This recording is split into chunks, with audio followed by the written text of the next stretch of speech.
wala mang opisyal na kasunduan o pag-tie up ng mga Marcos supporters, Marcos administration at ng Piklawan, Dilawan, Liberal Party at kanilang mga followers, pero nagkakaisa sila sa paniniwala na dapat managot ang dapat managot sa mga paggasta ng pera ng pamahalaan, panagutin ng mga umaabuso sa kapangyarihan.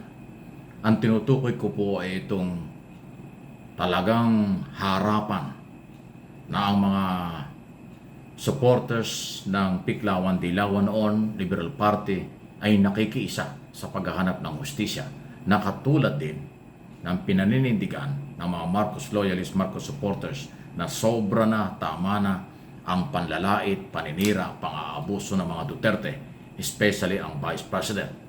Doon nga sa hindi maipaliwanag ng malaking gastusan sa Office of the Vice President at Department of Education. Kaya sinabi kong halos mayroong tie-up na. Iisa po ang linya, ang panawagan sumalang sa trial si Sara Duterte. Tuloy ang impeachment trial at dinggin ang kaso na hawak ng mga prosecution na article of impeachment against Vice President, pangalawa sa pinakamataas na opisyal. Yan po ang nag-iisang tinig na panawagan ng mga supporters ng administration at ng grupo ng Liberal Party, politiko man o hindi, mga abogado man o hindi, yan ang sinasabi. Kasi alam nila yung batas. Alam nila ang saligang batas. Pati mga constitutionalist, pati gumawa ng mga batas, maka Marcos man o maka Liberal Party, iisa ang panawagan. Laban at kinukontra naman ng mga abogado, DDS, blogger at iba pa na i-dismiss ang kaso.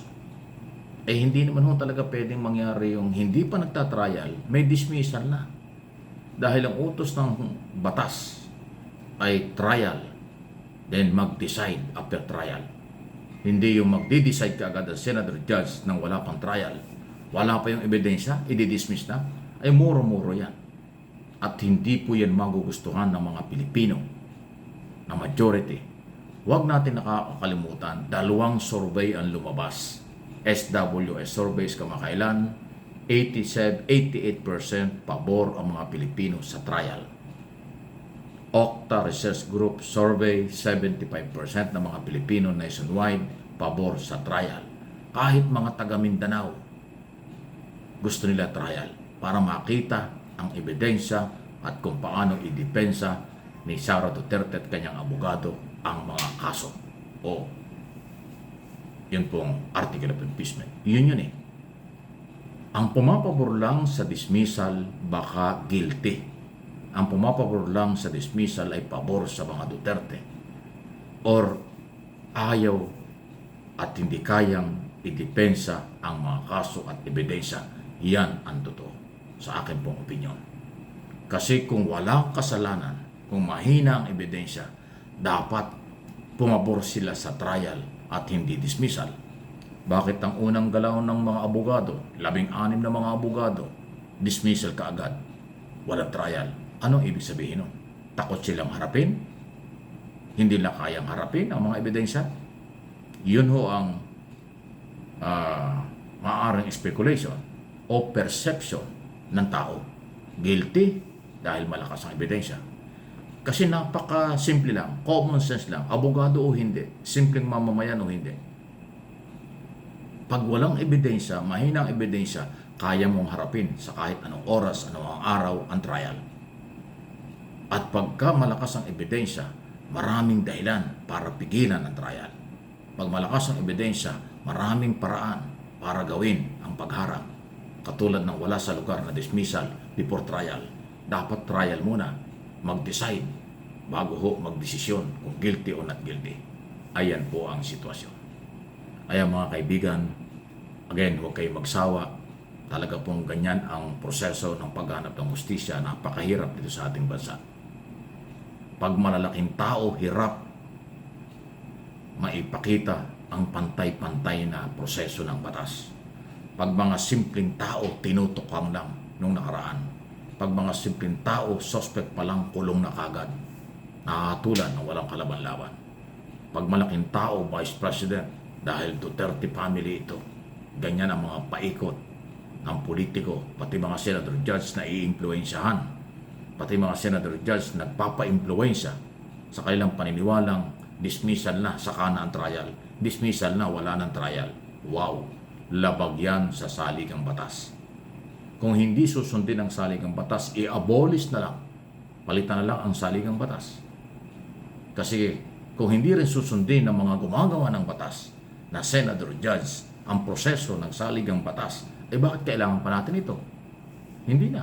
Dapat palitan. Dapat charter change. Pati na rin ang sistema ng gobyerno, dapat palitan na rin. Tanggalin na ang presidential. Magpunta na tayo sa federal parliamentary system o parliamentary system, kung ano man, huwag ng presidential.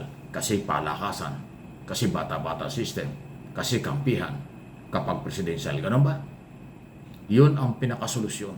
Pag hindi nirespeto ng kung sinong abogado dyan at ng mga senator judge ang proseso ng 1987 Constitution, dapat kaagad-agad forthwith magkaroon ng charter change to convention, constitutional convention, para may boses ang lahat ng sektor ng ating lipunan na baguhin ang batas na pinaglalaruan ng iilan na mga politiko dahil sa kanilang interest na magbigay ng proteksyon sa kaibigan, pinagkakautangan ng loob, pati isang pamilya. Talagang mapapailing ka only in the Philippines. Kasi sa ibang bansa walang ganyan. Walang kamag-anak, walang kampihan, walang kapatid. Kung ano ang batas, managot ka kung may kasalanan ka. Bibigyan ka ng pagkakataong idepensa ang sarili mo. May trial. Hindi katulad dito sa atin, masyadong pinupolitika. Yan ang salot sa demokrasya, patutuhanan at katarungan, ang palakasan at politika sa ating bayan. Yan po ang totoo. So again, balikan ko. Salamat sa mga Piklawan, Dilawan, Liberal Party. Nakikiisa sila dyan. At lahat ng Pilipino naniniwala sa rule of law. Naniniwala na dapat isalang sa trial si Sara Duterte at tanungin kung saan ginamit ang pera na 612 million. Bakit may korupsyon sa Office of the Vice President? Bakit di umano may korupsyon at lagayan sa Department of Education? Totoo bang mayroong mga billion or milyong account sa mga bangko saan galing ang pera? Totoo bang nag-utos siya? Kanya namang inamin niya. At meron siyang inutusan para sa buhay ng Pangulo, First Lady at Speaker of the House. 7 article of impeachment po yung napakatinding yan eh. Kaya ulitin ko, kaya ayaw nila trial kasi nakita nila malakas ang ebidensya. Kaya kayo mga Senator Judge, huwag kayong paggamit kay Sara Duterte. Dahil ang taong bayan, nakamasid, nakabantay, magagalit sa inyo. Please like and share, subscribe and follow.